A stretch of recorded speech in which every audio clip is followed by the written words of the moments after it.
On May 4, 1471, the fate of a royal house was sealed on a field soaked in rain and blood. Imagine the scene: thunderclouds above, men fleeing in terror, and the banners of Lancaster falling into the mud. In the chaos of that day, a young prince, just 17 years old, faced his destiny. He was Edward of Westminster, the last hope of the House of Lancaster. Tonight, I'll take you through his final moments, his mother's endless fight, and the tragic end of England's last Lancastrian prince. To understand Edward's story, you must first know his mother, Margaret of Anjou. Married at just 15 to King Henry VI, she stepped into a world of danger and betrayal. Her husband was gentle, even holy, but he was fragile, plagued with long periods of mental collapse. In those dark times, Margaret took command. She fought, schemed, and led armies, all for one reason: to protect her only child, Prince Edward. Edward was born into war, and war shaped him. As a child, he knew exile, poverty, and constant danger. Margaret raised him not for peace, but for vengeance. A Milanese ambassador once wrote that even at 13, the boy spoke only of cutting off heads and waging war. He was not raised as a scholar, he was raised as a warrior prince, a child molded by hatred, fear, and his mother's unshakable will. For years, Margaret sought allies. Her greatest chance came with the Earl of Warwick, known as the Kingmaker. Once Edward IV's greatest supporter, Warwick turned against the Yorkists and made a daring alliance with Margaret. To seal it, Edward married Warwick's daughter, Anne Neville. For a brief moment, it worked. Henry VI was restored to the throne, and Edward was again the Prince of Wales, heir to England.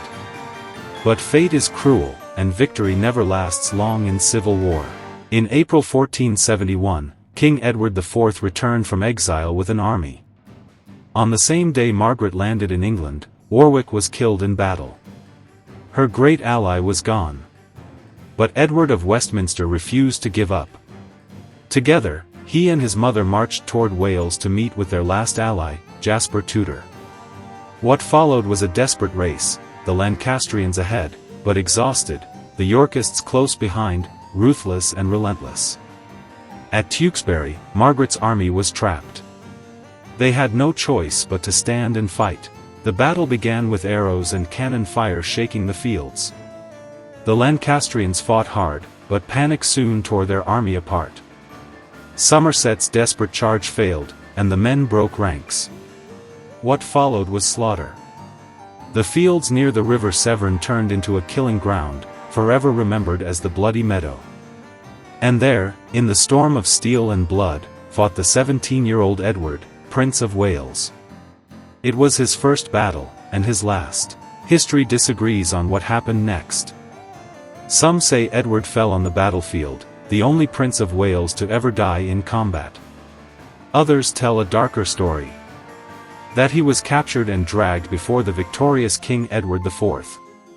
The young prince, defiant even in defeat, is said to have declared, "I came to recover my father's crown."